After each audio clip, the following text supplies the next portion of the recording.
Welcome to Blueprints for Brilliance Coaching Insights, a podcast by coaches for coaches. Our guests share their hard-won wisdom to help you grow your coaching business and create a life of success. So get ready to unlock the blueprints to your success. Well, thank you everyone for joining us today in our latest episode. I'm so excited to have someone here all the way from Spain. His name is Adolfo Gomez Sanchez. His business is Gold Results. He is an optimal performance coach. So I'm excited to hear more. Welcome, Adolfo. Nice to have you here. Thank you so much for having me. It's such a pleasure. First of all, tell us kind of how you became an optimal performance coach. Kind of what was your journey to this point? Yeah, that's funny. When people ask that, I realize how things all line up from way back, right? So you did things, you didn't really know why, but then all the pieces fall together. So I think there's a couple of maybe 30-second stories, and then they all come together like a good novel, right? They seem disjointed, but they actually all come together. One of the big things for me, my parents traveled a lot. My dad was a translator. So I was son of immigrants. I was a good student. I was a skinny kid and son of immigrants. So that's all the formulas to be bullied. I remember even at a very young age, making a decision to say, look, I refuse to sort of change my route to school or stop doing stuff. I realized it was time that's, to me, one of the most essential things about life is being able to choose, right? Choose who you want to be and what you do. I started studying martial arts and did that for a lot of years and put myself through probably the toughest competitions until I could take care of myself.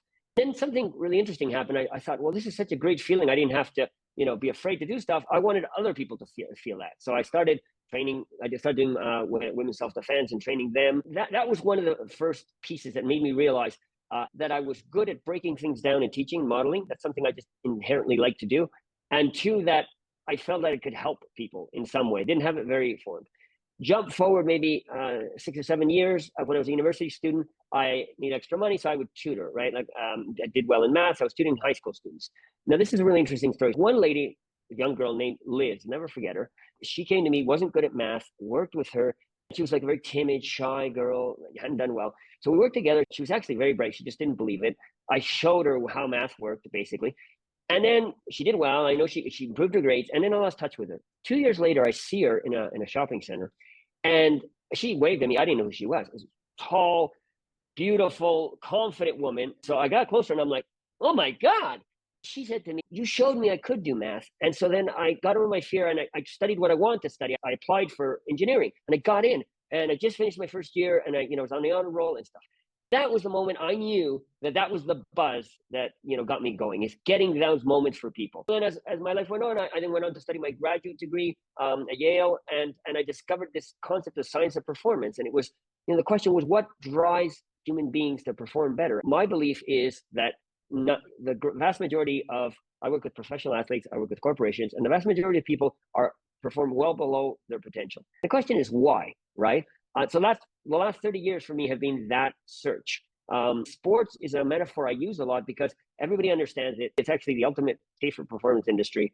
And there's been so much research into what actually drives people. So what I've taken is I've tried to model that in a really simple way that is actionable for people. And so that's what I do. I work with large corporations who, as I say, are shooting themselves in the foot. Sometimes they grow, and it's hard. The human beings are wired for homeostasis, which is basically stable environments and nothing changes. Because of course your temperature goes up 2 or 3 degrees, it goes down 2 or 3 degrees, you're dead, right? So it doesn't like that. Your body doesn't like change, but your mind doesn't either. And that's why we're actually wired to resist. And this is the kind of thing nobody teaches you in school, but it's the tools you need as the world is changing so fast. If you're a company or you're an athlete and what got you here won't get you there, you're going to go up to the next level. You have to understand that transition. So that's kind of the bridge I try and do and help people get out of their way and understand the pieces. My book talks about this.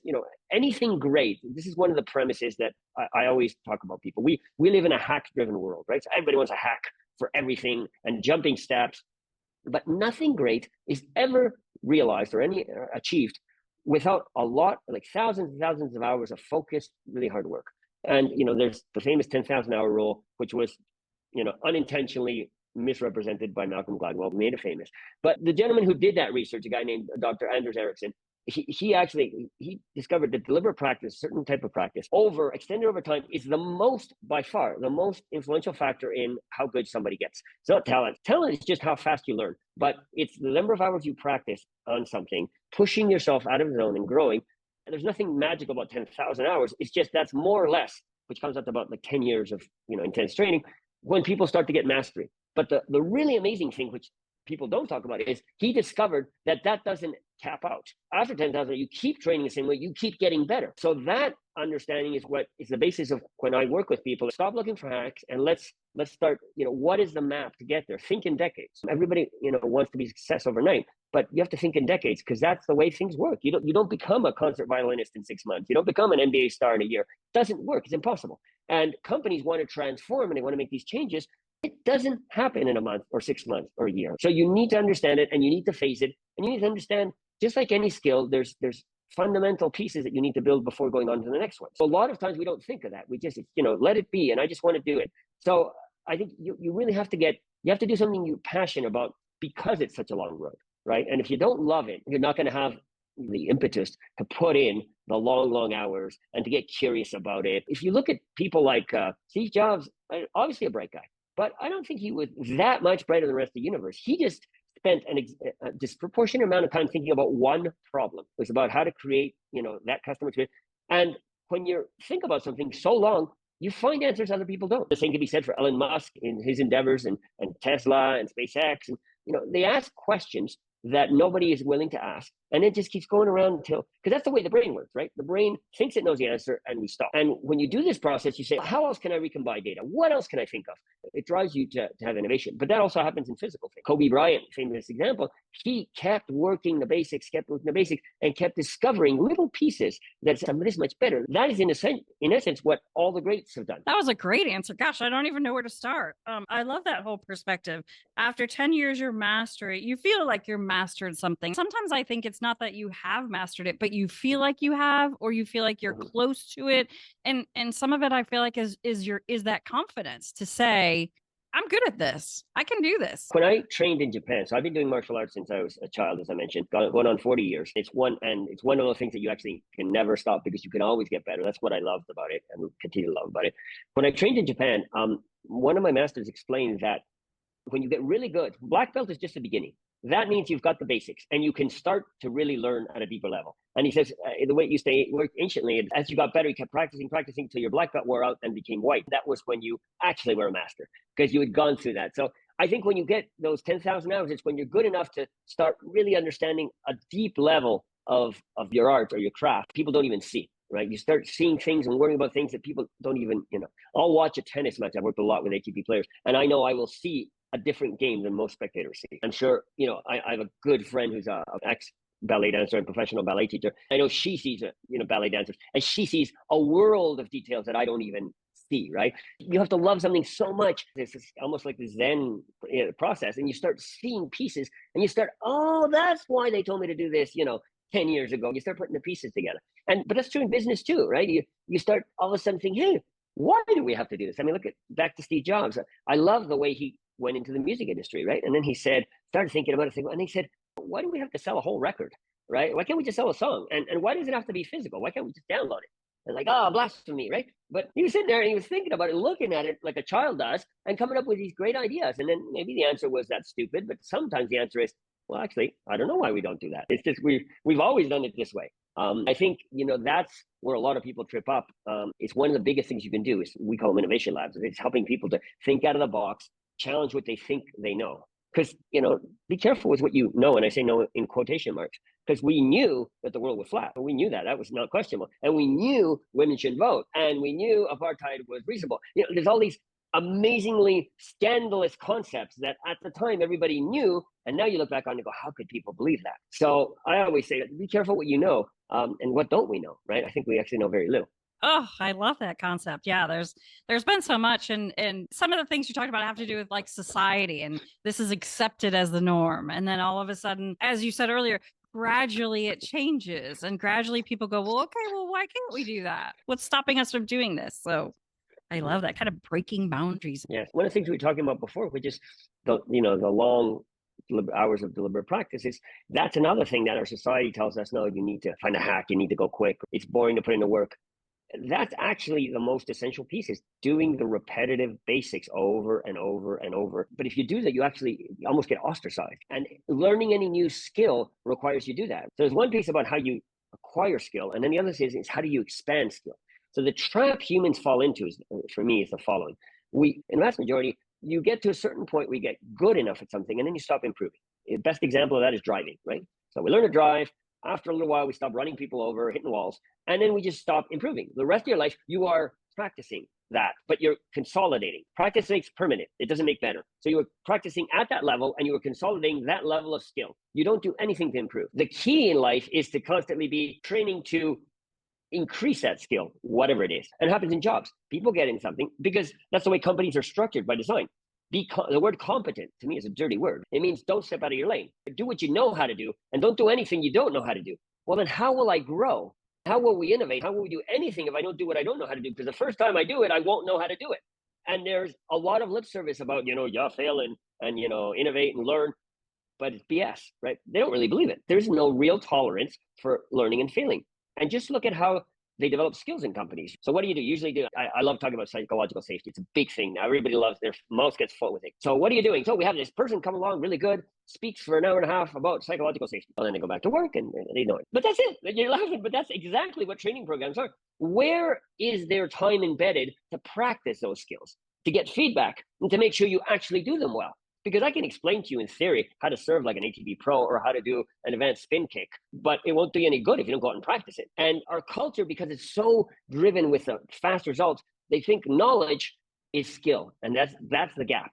I did that course. So now there's a whole plethora of degrees. I got my degree online. That's great. Do you know actually how to do anything with that? Well, I got this certificate from this big name university, but actually, has that served you for anything? And for me, it's all around. Since I was a kid, I loved speaking to older people, golden agers, because life experience is so amazing, right? You learn so much from it if you know how to listen, right? And if you look at history, we just keep making the same mistakes, right? The banking crisis, right? What happened in 86 with the subprime, or what was it, 2000 to 2008 with the subprime. It's the same thing that happened back in 93, at least it happened here in Spain. They just retire all the people who learned the lesson, and then you guys come in, and they say, I got a great idea, but it's the same idea. It's the same. And the only thing we learn from history is nobody learns from history. So it's really about how can I stand on the shoulders of giants? I say that a lot because my book, which I'm extremely proud of, one of the disclaimers is none of this is mine. And that's true for everybody. Any performance coach who tells you that they've made something up is lying. None of us have. This has been around all since, Aristotle and Marco Aurelius and whatever you want in different formats. And it's been evolved. I saw a quote from a psychologist from Harvard in 1907 who said, most people's problem is they never fulfill all their potential. 100 and some years ago, right? This is not new. The problem is a lot of times people don't know how to use it and to implement it, right? And I think so I didn't invent anything. I may have innovated slightly in making it a little bit and separating what the goal is from what I call the transition, right? Which is the route to get there. It's like when people want to do change programs, they know the change, but you're not thinking of the human journey you have to make to get there, right? That's important because we don't come with instruction manuals, and humans have a whole lot of layers of, what Keegan and Leahy call their hidden commitments, behaviors and beliefs that you have that you don't even know you have, but which serve to protect you, but are probably very outdated. We need to learn how to look to that, talk about that, communicate, so that you can take you through the route. Usually I'll work with CEOs and I'll ask them, they're saying this change initiative isn't working. I said, well, how much do you talk about? What do you mean? I said, well, do you sit with people and talk? Like coffee and get them in the hallway? What are the three main things you want them to understand? Well, I don't do much of that. Well, but people don't do what I want. Well, how do you want them to do what you want if they don't even know what it is? What about your values? Well, we don't have those written down. Well, it's really hard then that anybody will give you what you want. And when you don't communicate, especially in a moment of change, then silence gets filled up with fear. And that's why I always say leaders, be that in business, sports, whatever, are master communicators. They're incredible communicators. It's part of it is a transfer of belief and passion. That's what a real leader does. And it gets out of the way, right? But make sure that you understand and you absorb it and let you know where you're going, because it's not always clear for everybody. And that's where it's so important to have that map. Look, you may not see it now, we may not get there, but this is a key step to get 3 steps down the road. Trust me, you're getting there, right? If you've ever learned anything difficult, ballet, martial arts, whatever, there's, at the beginning, you're like, why am I doing this? It's a building block. I think communication is one of those skills. I work a lot with top executives on that. It's so basic. It's so simple. I know what I'm saying. People are listening and going, well, that's stupid. That's easy. But how many great communicators have you ever met? I've met very few. When you Yeah. meet one, it's magic. It's absolute magic. And that also goes to why a lot of people need coaches, is because they need somebody who's looking in from the outside and helping them make those small steps forward and make those little changes. And like you said, we all want things happening instantaneously. I want $1 million tomorrow. I want to lose 100 pounds by, next week. And it's not realistic and it's not natural and it's not healthy. It's retraining yourself to be doing those things consistently and a little bit better and a little bit more, and to get the big result. I agree with you 100%. And I think the other couple of things coaches give you, one is fresh eyes. It gives you a level of awareness that it's really hard for you to have on yourself. So just somebody who's not you looking at you can correct things. But the second part is experience. As I get older, every year I'm more and more a fan of finding deep experts in something. It can even be parts of something, because somebody who spent their whole life working on, I'll give an example, my friend Donna again, who's this dance teacher. Donna forgets more about flexibility than I've ever learned. And I'm pretty flexible. I'm way above the average. But she has just given me a whole level of awareness that I never even, because this is what she's done her whole life, and she's exceptionally good at it. You can never pretend to compete with that. It's stupid to even try it. So why don't you just leverage somebody? Say, can you help me, please? Oh my God, right? And then, you've got to unlock this, because if not, this isn't going to work. You're never going to get here if you don't do this. She shows me roadmap, and that happens for people in everything, right? We have to learn to find the person who's been expert in something and leverage those skills. There's a kind of ego thing about that, especially in business. It happens with athletes too, but especially in business. The way I break that usually is when I meet a new CEO who we're trying to see if I can help their company. At one point, after they've been complaining about the challenges and stuff, I'll usually ask the question, so what is your personal plan to be a better CEO in the next 5 years? They go, what? I go, look at all the great athletes, go back to the Kobe Bryants, the Tom Brady's. Once they became famous, once they were at the top of their game, they kept working doubly hard to get better. They didn't stop. That's because plateaus are taboo in sports. And because it wasn't about being ranked X or being, considered the best. It's about how good could I be? How good should I be with the talent I've got? And they can't go to sleep if they know they're leaving something on the table. It's like you get to a certain level, like a C-suite, and then it's almost insulting if somebody says you should improve something, you should develop skills. But it's insane, right? Because there's no way you could have gotten there. There's so many dimensions in the human dimension, and industries are changing. Leadership teams that understand that and really open up to that, then of course that filters down. You then send the message like, let's all learn and let's make mistakes, and we understand it. But boy, are we going to get better. And it's okay it's okay to feel uncomfortable. You have to get comfortable feeling uncomfortable. It's a good sign. It means you're pushing out of your comfort zone. I love that. Tell us a little bit more detail on how you work with your clients. So I would say it actually varies so much depending on who the client is and what moment they're in. When I worked with athletes, I've worked mostly with ATP tennis players, top 50, top 10 players. Sometimes I would actually just go on tour with them because I need to see how they react, and I need to sort of we work some principles, and I just need to be reminding them of it. And then you see it set in, right? Mental skills training is the same as any skill. You need to practice for it to be permanent. Then other clients, like organizations, depending on their level of maturity, where they are, we can go anywhere from just coming in, setting the boundaries and saying, okay, here's the program, start working on it, and then we come back every X and sort of they touch base and we fine tune. Two, there's clients where we've actually brought teams in and say, okay, we're actually going to hold your hand and we're almost going to interim management. It's not really, but we're just going to hold your hand and help you manage it, because we have team members who've been through this hundreds of times. And that's what you want. You don't want to experiment when you're doing this. You don't want somebody who's going to learn with you. You want somebody who's going to say, watch out this here, watch out this here. And we'll take them right through. And so we've got clients where we've done this for, we've been working 6-7 years with them because they've been growing. They're going, tremendous growth, transformations, acquisitions. And so we help them with each of those pieces. And those are the clients who figure that this is a no-brainer. These guys come in, they help me. The multiplier on our enterprise value is just infinite. Like, why wouldn't I? And if anybody ever says, well, can't you guys do it yourself? They're like, no, that's stupid. You don't have to do everything yourself. There are certain skills that I think are so endemic. So I don't know, you're a manufacturing company. So knowing how to buy your raw materials is something you should have in-house because it's something you use always. Knowing how to transform during a period is not something you need because you'll do it during a period and then that skill isn't necessary. So you need to know what's core and what you bring in. If you look at the automobile industry, over the years, they've evolved. They used to go from building manufacturing the steel all the way down to the dealerships. Now they've got specialists who do that because it makes more sense, and they have the piece that works for them. We design, we put it together, whatever. And it's where you add the extra value. And I think that's where, in this competitive world and needing to have skills fast, it's where people need to find their positioning. It's what can I do, and what do I need somebody who I'll never be able to bring in a specialist. And I think it's just a different way of thinking because we're so used to having And with coaching, it happens the same. People want one coach for everything. There's sometimes I'll work with athletes and I'll say, great, what you need is to improve your mobility and you need to improve your serve. Let's go find, I know a serve coach who's been doing this for 40 years and he knows more about serving than anybody. Let's work with him. And it just makes sense. So I think it's just about, the answer to your question is it depends on each person. It's a journey, right? Because as they grow, they start having new challenges.